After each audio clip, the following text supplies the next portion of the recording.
Bienvenue dans cette mini-série spéciale du podcast Monologue en partenariat avec le festival Images et Santé, dont un des sujets abordés cette année est la santé mentale et en particulier celle des jeunes. Avec les organisateurs du festival, nous avons imaginé par cette mini-série proposer un lieu de parole ouvert et intime comme un exercice grandeur nature. Ça veut dire quoi, parler de soi? Et ça fait comment d'être toi? Alors, j'ai posé les mêmes questions à 3 invités du festival et ils s'en sont tous emparés à leur manière, avec leur énergie et leurs mots à eux. Vous verrez, ces histoires nous rappellent qu'en dépit des différences d'âge, que l'on soit jeune ou adulte, parler de la voix dans notre tête et des défis intérieurs qui nous habitent, c'est un moyen de créer du lien, de se comprendre et de se soutenir. Alors très bonne écoute à vous. Bonjour, je suis Anne-Gabrielle et vous écoutez Monologue, le podcast qui dit tout haut ce que tout le monde pense tout bas. Au fil des épisodes, nous irons ensemble à la rencontre d'invités qui nous parleront de la petite voix dans leur tête. Comment elle leur parle, comment ils se parlent et ce que ça fait d'être eux. Alors bienvenue. Monologue, ça fait comment d'être vous? Bonjour à tous, mon invité du jour s'appelle Sai, il a 20 ans, il est étudiant à Liège pour devenir éducateur spécialisé. Il a témoigné récemment dans le documentaire consacré à la santé mentale des jeunes qui s'intitule « Tout va s'arranger ou pas ». Il est réalisé par Pierre Schoenbrod et produit par le Centre d'action laïque en partenariat avec la FAPEO. Et en partant de témoignages des jeunes en souffrance, ce film tente de comprendre le mal-être d'une jeunesse marquée par 2 années de confinement. Alors ayant toi participé à ce docu, tu interviendras aussi dans l'émission « Les jeunes vont-ils si mal? Parlons-en » du 27 mars, dans le cadre du festival Images et Santé. Et donc te voilà ici, à mon micro. Alors tout d'abord, bienvenue. Merci. Donc ici, on va plutôt dézoomer des réflexions plus larges et sociétales pour vraiment revenir à toi et faire un zoom sur comment ça se passe dans ta tête. Comment tu te parles, si tu te parles, et comment tu gères tout ça concrètement. On y va? On y va, c'est parti. Alors, elle est faite de quoi, ta vie intérieure? Est-ce que tu te parles beaucoup ou est-ce qu'il y a des moments d'autre chose, de musique, de silence? Alors, je pense qu'à l'intérieur de moi, c'est un peu chaotique, mais pas forcément négativement. Je pense beaucoup à plein de choses en même temps. J'ai beaucoup de pensées qui se bousculent tout le temps en même temps. Je pense que ça doit être dû, j'ai un trouble de l'attention avec de l'hyperactivité, donc je pense que c'est vachement lié. Je suis aussi quelqu'un d'extrêmement anxieux, donc un peu de scénario catastrophe, je dirais, ou de me presser en me disant waouh, j'ai plein de travaux pour l'école, ça va pas aller. Et après, il y a des moments plus détente où soit il y a rien du tout, soit il y a des petites choses, mais pas vraiment cohérentes. Vraiment, j'ai l'impression d'être dans ma tête, c'est un dessin animé où il se passe des milliers de choses à la fois.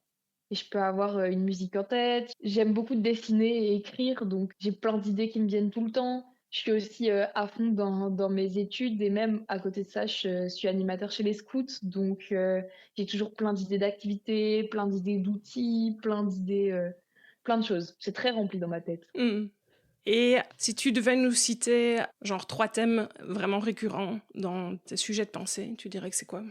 Les cours, parce que ça prend quand même une grosse partie de mon temps, de ma vie. Donc tout ce qui est lié aux cours, mais aussi je regroupe dans les cours mon job d'animateur et tout ça, parce que pour moi, c'est plein de sujets qui sont liés.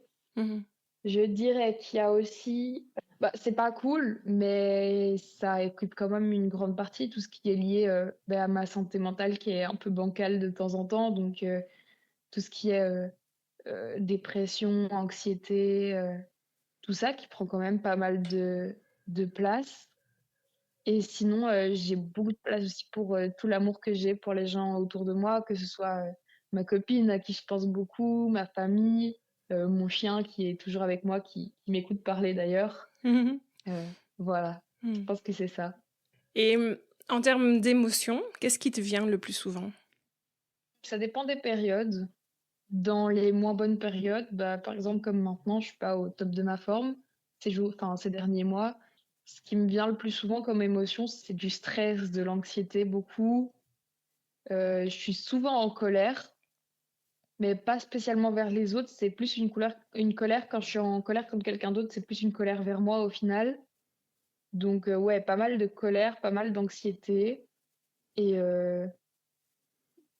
je sais pas une émotion, mais le vide, pour moi, c'est un truc qui est, assez, prenant. Enfin, pour moi, c'est une émotion, mais je sais que c'est pas une émotion en tant que telle parce que c'est un peu un C'est un mélange ressenti. entre, Ouais. ouais, c'est un ressenti, c'est un mélange un peu de tout.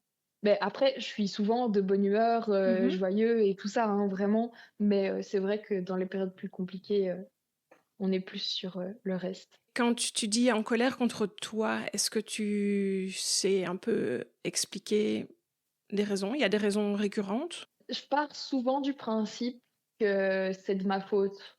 Mm. Par exemple, enfin, j'ai pas énormément d'exemples en tête là tout de suite, mais il va se passer un truc, qui va me mettre un peu, à terre dans ma journée. Ben je vais me dire, «Je suis trop nulle, c'est ma faute, j'ai encore tout Mhm. merdé». Alors que vraiment, très honnêtement, la plupart du temps, c'est pas ma faute et c'est vraiment juste il y a des choses qui se passent. Mhm. Mais ouais, c'est, un peu des trucs peut-être pas dégradants, mais pas hyper sympas pour, mon moi intérieur, quoi. Mhm.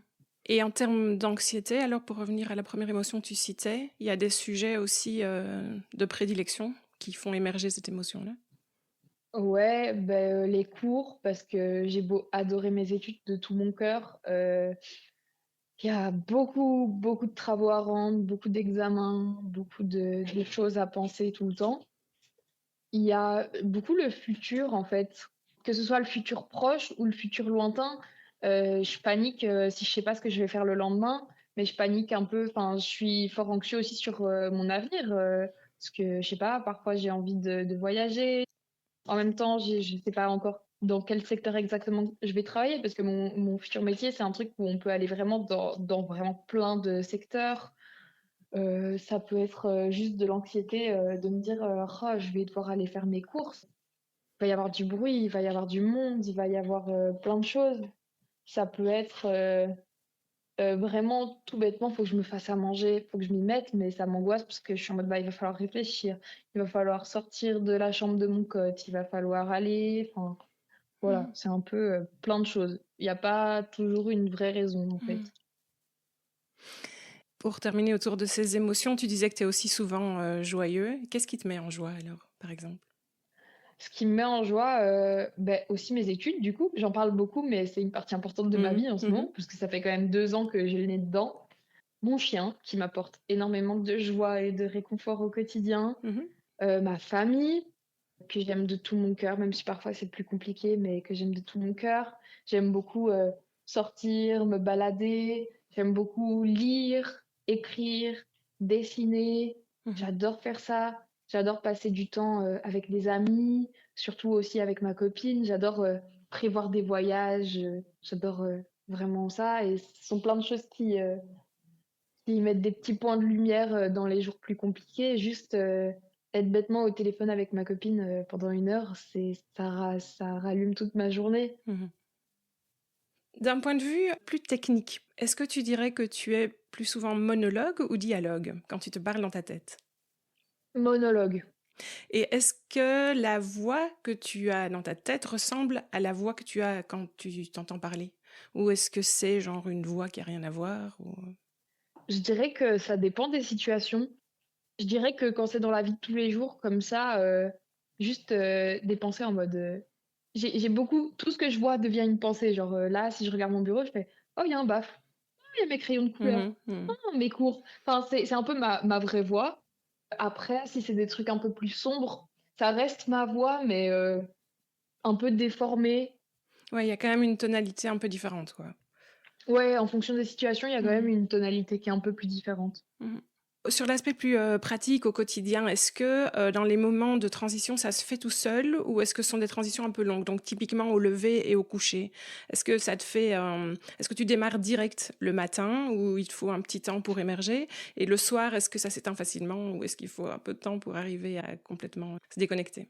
Le matin, c'est extrêmement dur, mais Vraiment, j'ai l'impression de devoir faire les jeux olympiques tous les matins pour me réveiller. Enfin, ça peut paraître bête, mais juste sortir du lit, prendre mes médicaments, faire mes affaires, moi, je pourrais rester, des heures et des heures dans mon lit parce que j'adore dormir, vraiment, Mhm. enfin, c'est même pas que j'adore dormir, mais que dormir, en un sens, on pense plus à grand chose et que, je sais pas, et j'ai l'impression que j'ai beau dormir, ça me repose pas. Mhm. Donc ça aussi, donc le matin, c'est vraiment, j'arrive souvent en retard, je suis désolée à tous mes profs, mais j'arrive souvent en retard. L'autre jour, j'avais mis un réveil, en fait, je me suis pas rendu compte, je l'ai éteint. Je me suis réveillée à 10h50 alors que mon cours commençait à 8h30 et j'étais en mode ah, Oups. j'aurais peut-être dû aller en cours du coup. Donc le matin, c'est lent et je suis pas de bonne humeur le matin. Il faut me laisser le temps de sortir, d'émerger un peu de mes pensées, enfin même pas de mes pensées, juste de mon sommeil. De t'éveiller, en fait, Et simplement. Mhm. ouais, c'est ça, de m'éveiller, ça prend un moment. Et le soir, ça dépend. Il y a des fois où je tombe comme une masse vraiment dans mon lit. En ce moment, c'est un peu plus compliqué de dormir. Moi, c'est beaucoup par phase. Enfin, c'est depuis tous mes problèmes avec ma santé mentale, c'est beaucoup par phase de sommeil.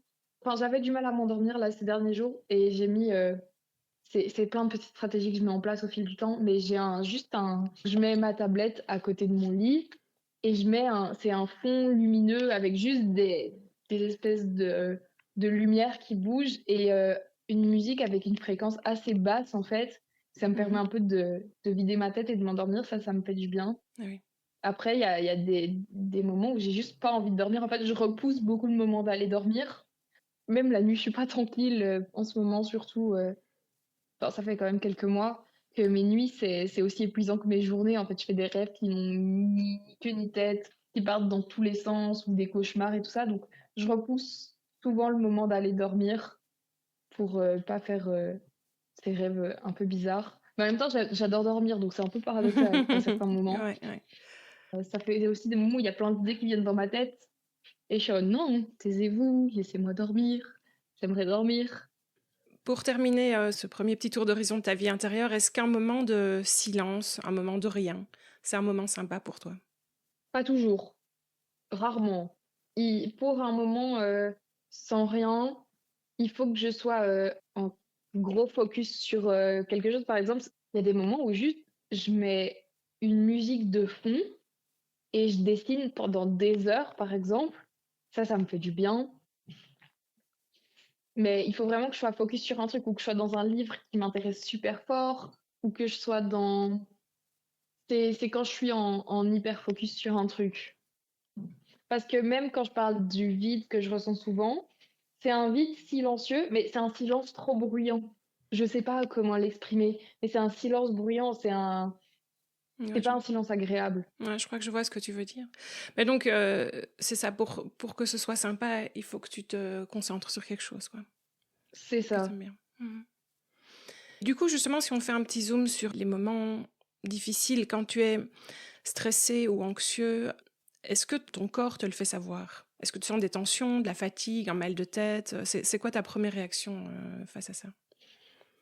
Mmh, je dirais que moi j'ai un truc, c'est pas moi qui ai un truc, c'est un truc qui, arrive, heu, ça s'appelle la surstimulation.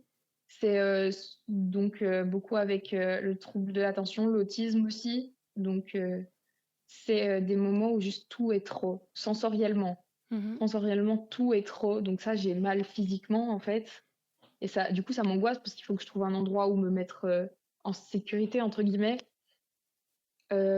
Après, moi, j'ai un truc que je suis sûre que c'est lié, c'est j'ai très mal au dos, tout le temps, mais vraiment tout le temps et en fait, ça a commencé, à partir de 2021-2022 quand j'ai commencé à vraiment tomber dans un truc, pas cool et donc j'ai tout le temps mal au dos.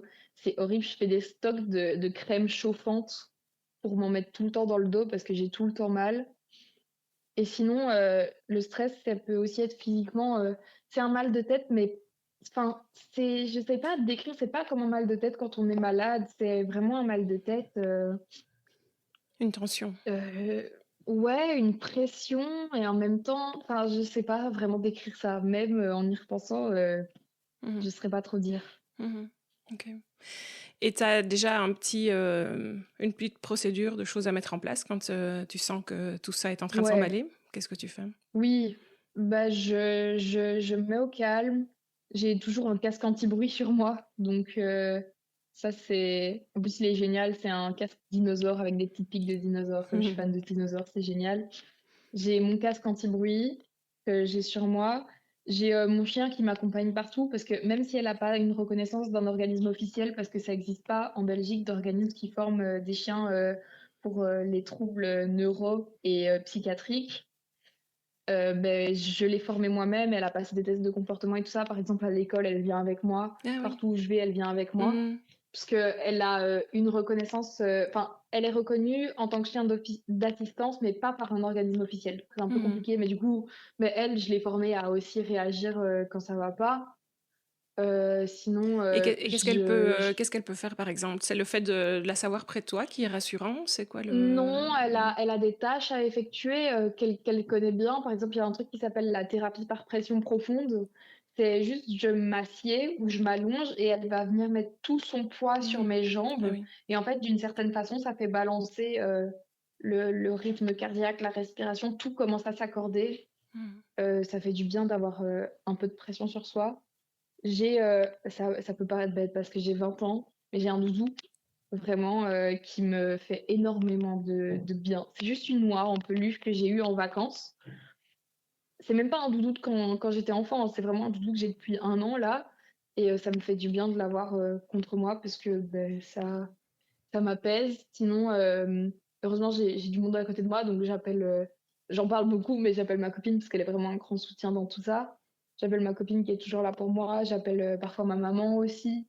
Donc ouais, je mets en place des petites ressources. Ça fonctionne pas toujours, mais c'est mis en place. Oui, tu as quand même déjà, pas mal de petits outils C'est à ça. disposition. Ouais. Ouais. Et est-ce que tu as un modèle ou une personne qui t'inspire un peu face aux défis? Oh là, il y en a beaucoup. Il y a des rencontres, toutes simples, juste de gens. Il y a plein. Il y Mmh. a vraiment je pourrais pas citer qu'une seule personne, mais j'ai l'impression que de plus en plus de personnes que je rencontre, surtout en lien avec la santé mentale, ont toutes, quelque chose, d'hyper intéressant et d'inspirant. C'est pour ça aussi que j'aime bien, tout ce qui est, parole en groupe et tout ça, parce qu'on peut juste, voir un peu et plein de gens ont plein de tips à nous donner. Mmh. Heu, Ah oui, voilà. c'est ça. Oui, c'est ça, c'est vraiment la force du témoignage, hein, je suis d'accord avec toi. Ouais, Ça finit toujours par ouais. résonner d'une manière ou d'une autre chez nous et Bah ça peut oui, c'est donner des ça clés, et ouais. bah oui, c'est ça et c'est aussi pour ça, moi, je suis pas devenue éduque par hasard. Mmh. Je fais éduque parce que, bah, déjà, à un moment de ma vie, il y a des éduques qui m'ont aidée, mais en plus parce que je me dis: «Moi, en ayant ce que j'ai vécu, bah, je vais pas rien en faire». Vraiment là, c'est bon, ça fait 5 ans, je suis dans la panade, je peux en faire un truc, je peux donner des messages, d'espoir et tout ça. Je peux, avoir aussi un autre recul, un autre regard sur, certaines situations. Évidemment, il faut faire attention à tout ce qui est transfert, enfin, c'est des termes un peu plus Mmh. éduques, mais tout ça, il faut faire attention quand même à se mettre en sécurité et mettre l'autre personne en sécurité, mais je pense que ça peut être un quelque chose d'intéressant. Mmh. Et est-ce que tu demandes facilement de l'aide? Ou est-ce que tu aimes quand même bien, mettre des petites choses en place pour gérer toute seule? Hem, je demande pas facilement de l'aide, surtout à des professionnels parce que, bah, j'ai eu des mauvaises expériences aussi et puis, au bout d'un moment, quand ça fait, 5 fois que tu racontes ton histoire à un professionnel de santé, tu en as marre. En fait, Mmh. là, j'ai une psy depuis septembre. Ça me fait énormément de bien, mais ça faisait 2 ans que j'avais pas eu de psy. J'avais une psychiatre pour mes médicaments, mais à chaque fois, je me dis: «Punaise, faut encore tout recommencer. Il Ouais. faut encore tout expliquer, par où je suis passée». Sauf que raconter 5 ans de vie, plus mon enfance, plus tout ce qui s'est passé avant, c'est bon, je vais pas vous faire un récit qui de 20 Mmh. ans, enfin, Mmh. voilà. Donc j'ai du mal à demander l'aide, surtout professionnelle. Mais j'apprends de plus en plus à communiquer, avec les personnes de mon entourage. Ça, c'est un truc que je mets vachement en place, que ce soit dans mon couple, avec mes parents. c'est très dur parce que du coup, il y a aussi le truc, moi j'ai un peu ce truc d'imposteur de me dire arrête, tu vas pas si mal, alors que vraiment, parfois je suis au fond du trou. Et donc, j'ai un peu ce truc de me dire ouais, voilà. Je me suis un peu perdue dans ce que je disais, mais Non, non, tu disais que c'est pas si facile de demander de l'aide, que tu essayes de le faire oui, avec c'est les gens ça, autour de toi, mais qu'en même temps, tu te demandes c'est si ça. t'exagères Oui, c'est pas ou ça. que tu lui peux vraiment Ouais, et parler. j'ai toujours peur d'inquiéter. Parce Hmm. que faut se dire quand même, par exemple, je sais que pour ma maman et mon papa, ça a été très dur la période où j'ai été hospitalisée et tout ça. Mais en même temps, personne n'a envie d'avoir un enfant qui est limite au bord du suicide et qui en peut plus de sa vie et qui peut faire n'importe quoi à n'importe quel moment. C'est super inquiétant. Donc maintenant, en fait, j'essaye de le dire, mais je vais pas le faire de moi-même. Si mes parents me demandent comment je vais, ben, je vais répondre. Mais j'ai du mal à aller de moi-même dire Mhm. ah ouais, non, en ce moment c'est vraiment dur parce que moi j'ai vraiment pas envie de. Franchement, je m'en veux un peu, même si je sais que mes parents ne m'en veulent pas du tout, qu'on en a déjà parlé, mais je m'en veux de tout ce que je leur ai fait vivre à cause de ma santé mentale. Donc, même si c'est un truc dont il faudrait jamais se sentir coupable. Tout à fait. Et est-ce que du coup tu saurais décrire un peu dans le temps, parce que tu disais c'est surtout ces 4-5 dernières années que ça n'allait pas bien. Est-ce que toi tu as vu du coup une évolution dans ta vie intérieure? Il y a eu un point de bascule? Est-ce que c'était déjà comme ça, un peu latent quand tu étais plus jeune? Est-ce que tu sais te faire une petite rétrospective à ce niveau-là? Ce que je sais qui a beaucoup changé dans ma vie intérieure, ça paraît hyper évident, mais c'est le fait d'avoir envie de vivre. C'est c'est parce que en fait, on s'en rend pas forcément compte sur le moment, mais quand tu passes, 4 ans de ta vie à avoir envie de ne plus être là, ben en fait, le jour où tu te dis, «Bah, en fait, waouh, j'ai envie de vivre, en fait». Mhm. Ça se passe pas comme ça, c'est pas magique. Mais il y a un jour où tu te dis, «C'est bon, maintenant j'ai envie de vivre, j'ai envie d'avoir des projets, j'ai envie de faire une vie». Ça, c'est un gros changement intérieur. Mhm. Hem, ouais, il y a moi, c'est celui qui me marque le plus. Ouais. Que j'ai aussi une très mauvaise mémoire. J'ai une mémoire un peu toute cassée. Je Mhm. pense que c'est, bah, la dépression déjà, parce que ça impacte la mémoire, puis, les médicaments aussi, ça joue, Mhm. même si c'est pas fun, ça joue. Mais, ouais, Et ça t'as un, c'est un pardon. ouais. Et t'as un souvenir de adolescent, si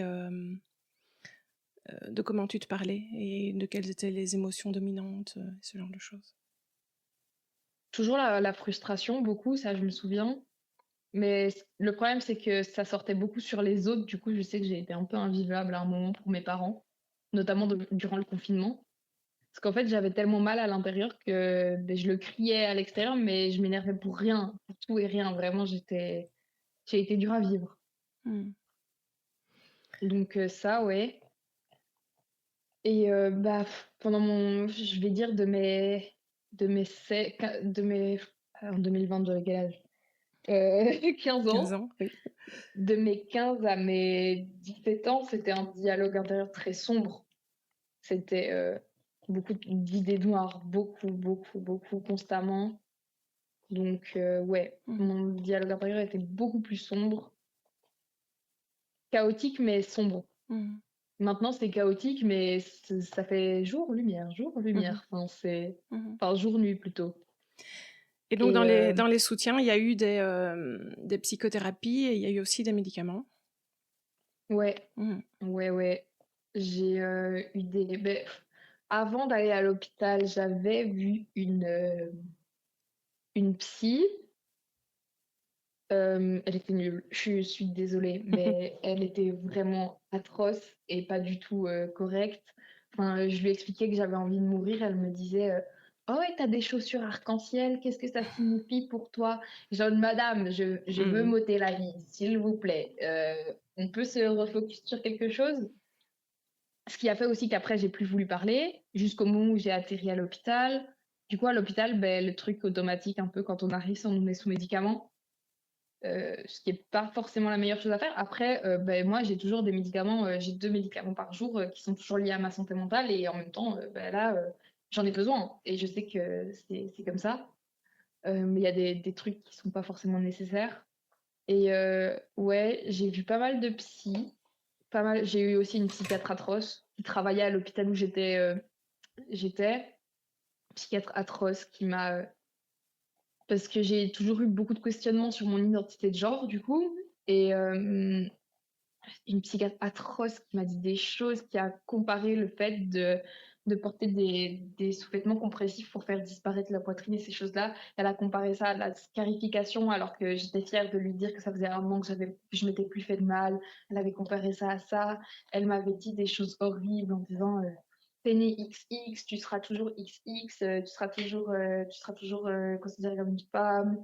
Elle a embobiné la tête de mes parents, ce qui fait que toujours aujourd'hui maintenant, mes parents, je suis leur fille, quoi. J'ai pas trop le choix. Et qu'ils acceptent pas non plus mon prénom Sai, enfin bref, Mmh. à cause de cette psychiatre. Donc, ouais, j'ai fait pas mal de trucs. Mais là, ce qui fonctionne vraiment, pour le coup, c'est la première fois que j'ai une psy qui est vraiment gentille, qui est vraiment incroyable. On fait de l'art-thérapie, en fait, Ah parce oui. que j'ai du mal à parler. Parce que du coup, au fur et à mesure de pas être écoutée ou d'être blessée, j'ai arrêté de parler. Du coup, en fait, on fait beaucoup de choses par l'art. Je lui explique un truc et puis elle me fait des exercices ou alors j'arrive avec un dessin et elle m'explique des choses même sur moi-même en regardant mes dessins et que j'arrive pas moi-même à voir, en fait. Donc c'est super. Vraiment, Mmh. je souhaite à tout le monde de trouver le type de prise en charge qui leur convient. Et si c'est pas un ou une psychologue traditionnelle, ce sera peut-être de l'art-thérapie, ce Mmh. sera peut-être de la zoothérapie avec des animaux, ce sera peut-être du sport, un coach sportif qui est spécialisé aussi dans autre chose. Enfin, il y a Mmh. plein de façons de faire. On ne doit pas se dire que il y a qu'une seule façon de voir des psys, parce que je connais beaucoup de gens dans mon entourage qui sont en mode ouais, les psys c'est toujours la même chose, ça fonctionne jamais et tout ça. Ben, même si c'est compliqué à trouver, il peut y avoir d'autres choses. Après, ce qui reste toujours, c'est le prix, malheureusement. Ouais. Euh, c'est...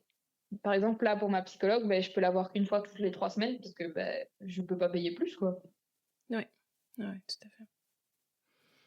Bah, c'est génial que tu aies trouvé, celle Ouais, avec la communication qui te c'est d'ailleurs convient. grâce à Pierre, du coup, qui Mmh. est le réalisateur de Tout va s'arranger, qui est devenu un peu un papa, entre-temps, un papa, un tonton. Enfin, je sais pas trop comment dire ça, mais qui me soutient toujours et qui a remué ciel et terre pour me trouver une psy. Donc, c'est Mmh. génial. Mmh.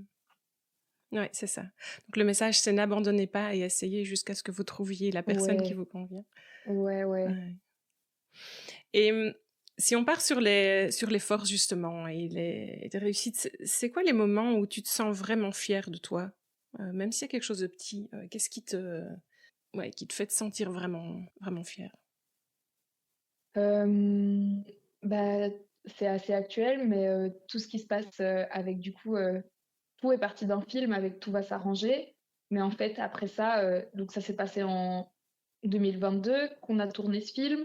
Il est sorti fin 2022 et depuis, on est devenu un collectif. On a fait plein de choses, on a fait des revendications politiques. Je suis allée 2 fois au parlement.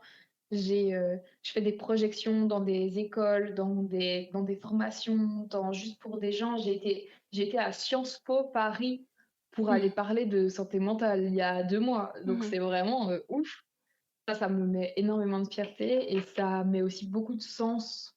J'ai toujours été à la recherche du sens de la vie parce que pour moi, c'était en mode tu nais, tu meurs et puis ça sert à quoi de vivre si tu meurs de toute façon. Mais en fait, là, j'ai trouvé un peu du sens, donc je suis fière de ça. Je suis fière même si c'est dur et que je mange le sol pour le moment, de réussir mes études, parce que ça se passe quand même bien, même si c'est dur.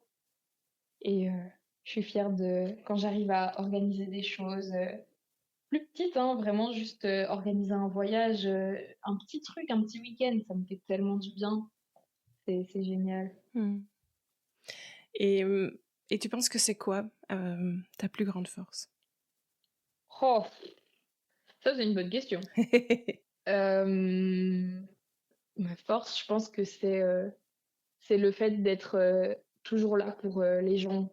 C'est un truc hyper important, que ce soit dans mon futur boulot, que ce soit dans l'animation, que ce soit pour mes amis, ma famille. Je suis là, on peut compter sur moi.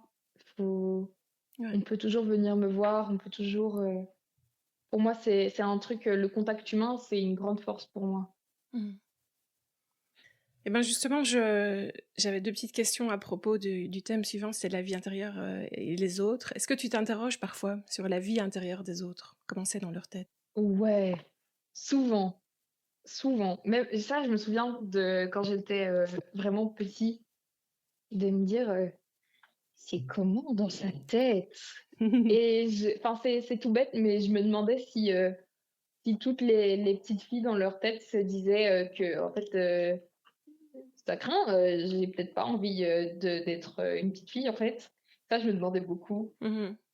Je me demandais pourquoi est-ce que tout le monde faisait semblant de d'être, une fille et j'étais en mode: «Il y a que toi qui fais semblant? Oh, OK, ça va». Je me demande souvent, dans la tête de mes proches, beaucoup. Je me demande, parce que je suis quelqu'un d'assez inquiet du coup, parce que je sais tout ce qu'il peut y avoir, c'est pas facile. Donc ouais, je me demande beaucoup ce qui se passe, dans la tête de mes proches. Ouais. Et est-ce que tu t'adaptes, beaucoup en fonction des gens avec qui tu es? Ou est-ce que tu es le plus souvent assez bien toi, en fait? Je m'adapte quand même un peu. De plus en plus, je suis moi. J'ai pas été moi pendant des années. Ce qui m'a beaucoup aidée, c'est, même si je suis pas pour le fait de tout diagnostiquer et tout ça, cet été, j'ai eu mon diagnostic, que j'attendais depuis tellement longtemps pour, du coup, le trouble du spectre autistique et le trouble de l'attention. Et tout le monde savait, tout le monde ne le disait juste pas. Ça m'a aidée à me dire, «Tu pas obligé de te cacher tout le temps». Parce que du coup, avec, ces différences-là, il y a un truc du masque qui s'installe énormément. Donc j'ai l'impression d'avoir passé toute ma vie à porter un masque, donc de plus en plus, j'essaye. Mais j'ai très fort ce truc, mais c'est peut-être des trucs qu'on me disait quand j'étais petite à l'école. Il y a des gens qui étaient pas forcément sympas avec moi, qui me disaient: «Oh, tu trop bizarre et tout». Du coup, j'ai trop peur d'être bizarre. J'ai peur de gêner, j'ai peur d'embarrasser des gens, j'ai peur de voilà. Mais j'essaye de plus en plus d'être, le vrai moi. Ouais, d'être OK avec ça, ouais. C'est ça. Pour finir, si on prend un peu de recul par rapport à tout ça, j'ai quelques petites questions, plus métaphysiques pour toi. Pour ta prochaine vie, tu choisiras de nouveau humain ou tu penses qu'une fois ce sera déjà bien? Ah, une fois, c'est pas mal, hein. Mmh.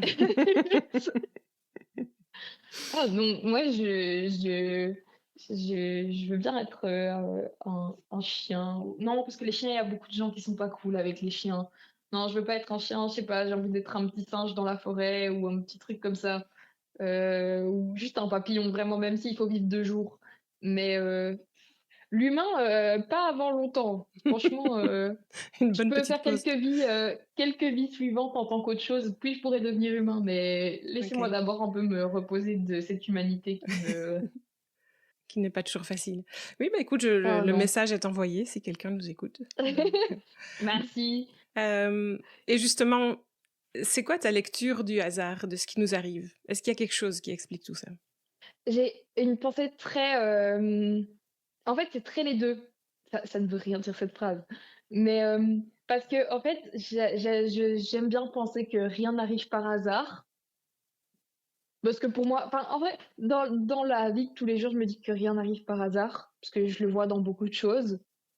Mais en même temps, je me dis, si rien n'arrive par hasard, pourquoi ça fait 5 ans je me tape, l'envie de mourir et la dépression et tout Mmh ça? mh. Mmh. Oh, oh, qu'est-ce que j'ai fait pour, franchement, il y a des jours où je me dis: «J'irais peut-être bien voir quelqu'un pour me dire ce que j'ai fait dans ma vie antérieure pour mériter ça». Mmh. Parce que ça devient lourd là, c'est bon. Mais à part cette partie-là de ma vie, pour moi, rien n'arrive par hasard. C'est dans toutes les rencontres, dans tout, parce que j'ai beaucoup eu de choses. Je vais encore parler d'elle, je suis désolée, ma copine. Mmh. On s'est rencontrés une première fois. En fait, elle était dans le même hôpital que moi, mais pas du tout dans les mêmes endroits, où on s'était croisés quelques fois dans le parc de l'hôpital. Et puis, en fait, c'est juste un jour, j'ai fait du théâtre pendant, un moment. J'avais une amie au théâtre qui était en fait qui était aussi passée par cet hôpital dans la même section que ma copine, qui m'a invitée à son anniversaire. Elle avait invité ma copine à cet anniversaire et et coup de foudre, instantané. Alors que quand on s'était vus à l'hôpital, on était tous les 2 en couple avec, d'autres personnes. Enfin, Mmh. et que on s'est revus et on était en mode, mais genre, on s'est tout de suite dit: «C'est bon, ça y est». Mmh. Donc et ça fait 2 ans que ça tient, donc à mon avis, c'est bon. Enfin, il y a des petites choses comme ça, plein de choses. Même mon chien, je sais qu'elle est pas arrivée dans ma vie par hasard. Vraiment. C'est, et plein de gens me le disent. Parce qu'il y a plein de gens qui me disent: «Oui, mais tu dis ça parce que c'est ton chien». Mais c'est pas vrai, elle a un vrai truc, parce que même du coup, je fais de la zoothérapie avec elle maintenant. Elle a un vrai truc très, presque humain au fond d'elle, très sensible, il y a des moments de ma vie où si elle avait pas été là, moi j'aurais plus été là. Il y a des fois où je suis restée juste pour elle, hein. Mmh. Parce qu'elle était là, sur toi, sur tes Ouais, je jambes. pouvais pas la Mmh. laisser. Mmh. Ouais, je peux pas. Mmh. Et pour terminer, si tu devais changer une seule chose dans ta vie intérieure, ce serait quoi? En même temps, je me dis: «J'ai envie de changer», en même temps, je me dis: «J'ai trop peur que ça bouge trop si je change un truc». Mais si je devais changer un truc, je me dirais peut-être d'être quand même, ouais, moins anxieux. Parce que l'anxiété me bouffe, Mmh. la vie. Parce qu'après l'anxiété, ça c'est pas que de l'anxiété, ça impacte sur, le sommeil, ça impacte sur, des douleurs physiques, ça impacte sur mon alimentation, ça impacte sur ma façon de prendre soin de moi. Mmh. Voilà, je veux pas plus du tout d'anxiété parce qu'à mon avis, si j'avais pas d'anxiété, j'aurais fini dans un ravin parce que, beh, tu pas d'instinct de survie, je pense, si t'as pas un peu de Mmh. stress. Donc pour m'empêcher de grimper en haut d'un arbre, sans aucune, conscience du danger, je veux garder un peu d'anxiété, mais si on pouvait réduire la dose, parce que là, je pense, à dans l'univers, on a distribué triple dose sur moi, On là, t'a chargé. ah ouais, non, mais il y avait pas besoin. Franchement, c'est gentil, je suis touchée d'avoir pensé autant à moi, mais il y avait pas besoin. Mmh. Et si tu pouvais partager un de tes super pouvoirs avec le reste de l'humanité, tu choisirais lequel? Mmh, je partagerais peut-être, l'ouverture, pas l'ouverture d'esprit, enfin si, c'est un peu ça, mais le non-jugement. Je suis quelqu'un qui vraiment de base ne juge vraiment pas. Je pense que les jugements qui arrivent, beh, c'est toujours à cause des gens qui jugent, du coup on se mime un peu et maintenant que je me suis dit: «Vas-y, j'ai pas besoin des autres pour être moi-même», vraiment. Si les gens ils font des trucs, qu'est-ce qu'on s'en bon, tant que ça blesse personne, évidemment, on reste dans la limite du raisonnable. Mais tant qu'il y a des gens qui sont heureux, mais qu'est-ce qu'on s'en fout qu'il y en ait un qui soit habillé comme ça, qu'il y en ait une qui ressemble à ça, qu'il y en ait un qui se sente, autre chose. Qu'est-ce qu'on s'en fiche? Mmh. Vraiment, tant que les gens sont heureux et qu'ils font de mal à personne, pourquoi est-ce qu'on les laisse pas vivre? Je pense que ça, c'est un truc, faut le partager surtout Ouais, avec les politiques en ce moment, hein. ouais, ouais. Laisser les gens vivre. On a tous un truc. Moi, je vois beaucoup, parce que du coup, je travaille dans des écoles et tout ça. Je vois beaucoup toute la moquerie, toutes ces choses-là. Euh, tu t'en fiches. Pourquoi lui, il aime bien ramasser des cailloux? Moi aussi, j'adorais ramasser des cailloux et des insectes quand j'étais enfant. On m'a traité de bizarre, mais j'étais pas bizarre. J'étais heureux. Je faisais de mal à personne. J'étais dans mon coin de la cour. Je voulais juste pas entendre le bruit des autres. Ouais. Pour moi, il faudrait juste. C'est bon, laissez les gens un peu. Ouais, c'est nous vivre. Eh bien, nous voilà déjà arrivés au temps de la conclusion du coup. J'espère que tu as aimé l'exercice. C'est génial. Vraiment, j'étais un peu stressée parce que je me demandais, comment j'allais réussir à répondre. Mais en vrai, ça va, je pense que je me débrouille pas trop mal. Carrément. Ouais, non, franchement, je te remercie pour ce témoignage. Je suis sûre que ça va, comme on le disait tout à l'heure, ça va vraiment résonner dans l'oreille et dans le cœur de beaucoup d'auditeurs, vraiment. Mais Merci. j'espère vraiment. Et est-ce qu'il y a quelque chose que tu voudrais ajouter ou que tu n'as pas pu dire ou que tu voudrais dire aux auditeurs par rapport à sa voix intérieure ou la santé mentale en général? Je voudrais surtout donner un message d'espoir, parce que je sais que c'est difficile. Je sais qu'il y a des jours où on a vraiment envie d'abandonner, où on aimerait juste, se laisser pourrir au fond de son lit et plus jamais se relever. Je sais que la vie, c'est de la merde parfois, clairement. Mais ça demande beaucoup d'efforts à voir, mais il faut continuer à se battre parce qu'à un moment, on se rend compte que ça en vaut la peine. Et c'est pas facile, il faut du temps. Et je vais pas être comme les personnes qui vous disent il faut le déclic, parce que c'est pas un déclic, c'est pas un truc magique qui arrive. Ça va pas arriver comme ça. Il va falloir continuer à se battre, c'est épuisant, c'est chiant, on n'a pas envie et je suis tout à fait d'accord. Mais si on continue, malgré tout, on va se rendre compte qu'à un moment, ça en vaut la peine. Parce que le monde est beau, les humains moins, mais le monde est beau. Il y a tellement de choses à faire, il y a tellement de choses à découvrir sur soi-même, sur les autres. Il y a tellement de choses qu'il faut continuer. C'est chiant, mais il faut continuer jusqu'à ce qu'on arrive. Et si les gens ont du mal à y croire, moi j'y crois pour eux, à 100%. Si toi qui m'écoutes, t'as du mal en ce moment, moi j'y crois pour toi fois 10. Vraiment. L'envie de vivre revient. Ouais, ça revient. Ça prend du temps, c'est dur, mais ça revient. Merci pour ce beau message. Est-ce que, avant de se séparer, tu l'as abordé un petit peu tout à l'heure, mais je te propose de nous parler un peu de la suite justement de tes actions par rapport au suivi de la vie du documentaire auquel tu as participé. Tout à fait. Donc, à la base du premier documentaire film qui est sorti en 2022, fin 2022, on est devenu un collectif avec Pierre Skombrot, Véro qui est là aussi, Elena qui est une jeune aussi. Puis on a rajouté du monde, on a Pincée de Coco qui est une excellente slameuse qui a rejoint. On a plein de gens qui ont rejoint notre collectif. Pour maintenant, on est bien plus. Donc, on est un collectif, on a plein de choses à dire, plein de choses à faire. Là, pour le moment, on est en pleine procédure pour se transformer en ASBL, pour justement pour avoir des fonds pour mener à bien tout ce qu'on a envie de faire. On a des revendications politiques, mais on a aussi des espaces de parole et de créativité qui se dérouleront une fois par mois, le premier samedi du mois à Bruxelles. Il y a à chaque fois 15 places.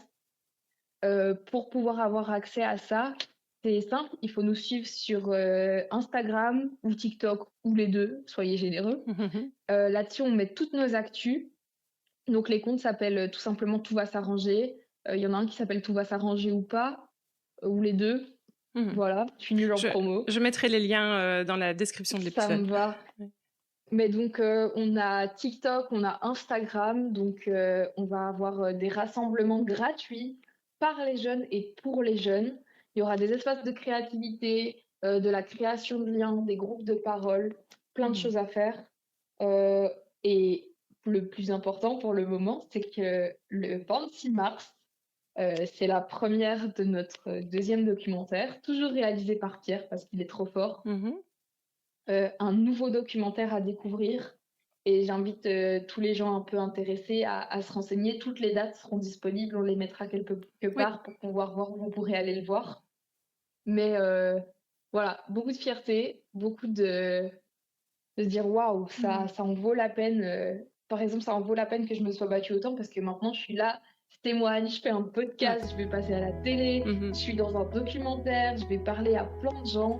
Et donc, suivez nos actus et si vous êtes intéressés sur Bruxelles de faire des ateliers par et pour les jeunes, pour vous faire un peu de bien, une petite safe place le temps d'un après-midi, vous êtes toujours les bienvenus. Ok. Voilà, l'invitation est lancée, génial. Donc je mettrai toutes les infos détaillées dans la description du podcast pour nos auditeurs. Eh bien, encore un tout grand merci à toi, Saï. Merci beaucoup à toi, c'était super chouette. J'avais un peu peur au début, mais ça s'est super bien passé. Oui, carrément. Bonne suite de chemin, j'espère qu'on se reverra et à bientôt alors. Oui, au revoir. Salut.